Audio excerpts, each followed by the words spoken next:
Esse sumário, que aqui a gente pode observar, foi dividido da seguinte forma: regulamentação da reforma tributária, que passa pela contextualização, estímulo de alíquotas que eles entendem que pode ser aplicada com uma alíquota padrão, e depois aqui uma lei geral mencionando qual é o detalhamento desses fatos. Eu tive, inclusive, a oportunidade de estar semana passada no Fiesp, onde eu acompanhei de perto diversas autoridades falando sobre reforma tributária. Portanto, nós da Net Fiscal estamos muito envolvidos nesse tema, isto é, conseguindo capturar muita coisa. Hoje mesmo eu estava também no Tax Summit, no Centro de Convenções do Shopping Frei Caneca, eu e a Grazi, inclusive. Nós acompanhando sempre novas palestras, novas informações. Tudo isso para dizer que nós estamos mergulhando profundamente sobre isso e lendo também bastante como é o posicionamento do governo como meta e como é a expectativa do mesmo, tá bom?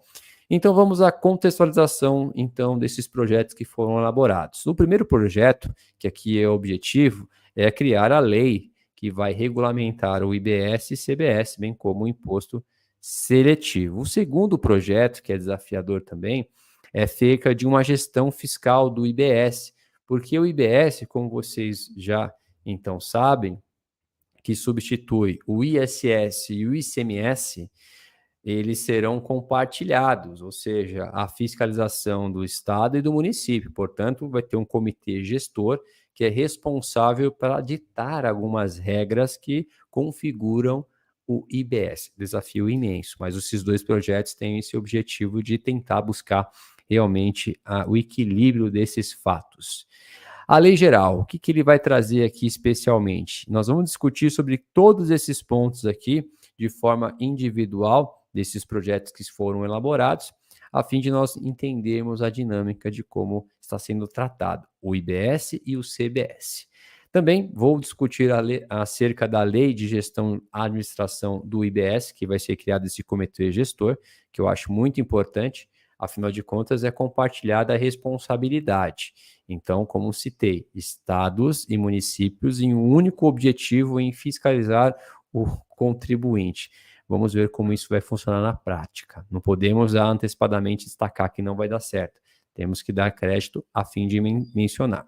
Bom, pessoal, para fazer essa questão do projeto de lei complementar, que foi compartilhado inicialmente para a Câmara dos Deputados, houve então movimentações de muitas pessoas. Aqui cita que houve envolvimento de 309 pessoas envolvidas, 330 reuniões realizadas, insumos técnicos analisados, mais de 200, e aqui instituições ouvidas em reuniões, mais de 70. Então, o objetivo desse projeto, segundo então esses dados, houve muito debate, houve muita conversa também para chegar a bons termos, pelo menos sob o ponto de vista de conseguir colocar aquilo que foi discutido no papel. Aqui vamos partindo para o processo de construção que esse projeto assim disponibiliza. Quais são as premissas que aqui tem? Então, o campo de análise desse projeto vai focar e focou da seguinte forma: atender na regulamentação e diretrizes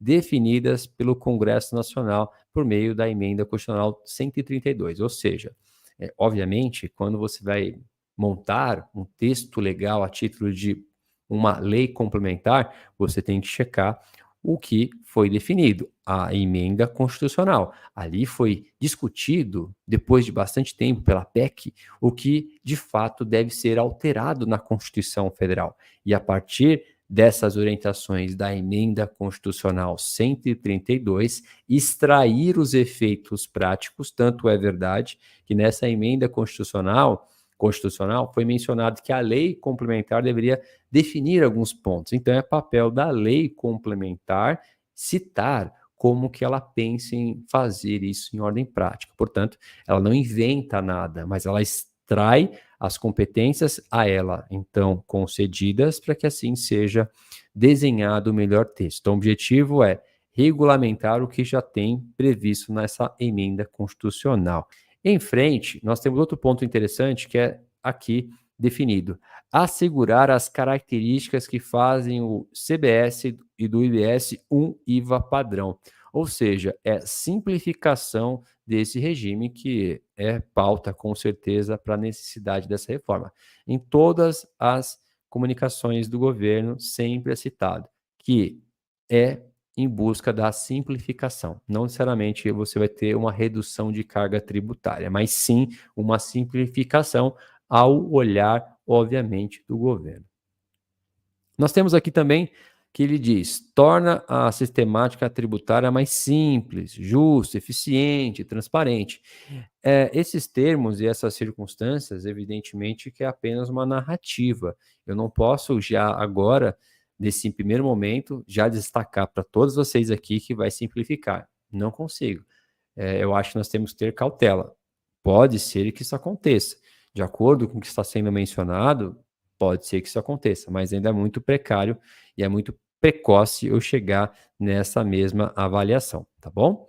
E aqui, por fim, eles também destacam que vão utilizar nesse projeto, utilizar critérios técnicos e objetivos para delimitar as exceções e regras em geral para, então, a incidência, inclusive, do imposto seletivo. Bem, o objetivo que foi criado, então, este projeto de lei segurou-se fielmente a essência da emenda à Constituição. E aí, pessoal, acho que vale um exercício muito interessante, porque aqui foi definido aqui, pelo menos uma sugestão, então, do Ministério da Fazenda, que diz: o Ministério da Fazenda atualizou a estimativa das alíquotas do IBS e da CBS, e considerando as definições constantes na Lei Geral do IBS, CBS e do IS.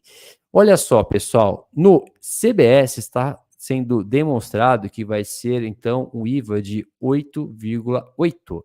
E aqui fica um exercício, porque se você somar a alíquota hoje, por exemplo, de PIS e COFINS, no regime não cumulativo, você chega a 9,25.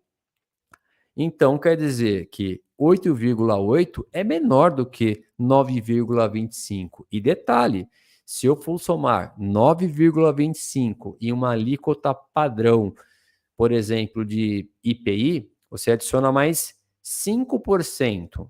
Ou seja, a nossa carga tributária que nós já estamos pagando de PIS, COFINS e IPI é superior a essa estimativa de 8,8%.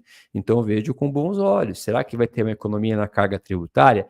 Assumindo que o CBS, assim como o IBS, é claro, terá muitas ofertas para o aproveitamento de créditos. Ou seja, também me parece interessante.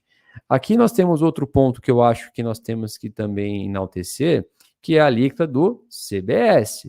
O CBS, nós temos aqui 17,7. Vamos fazer o exercício? A alíquota padrão que nós acompanhamos em os demais estados é 18%.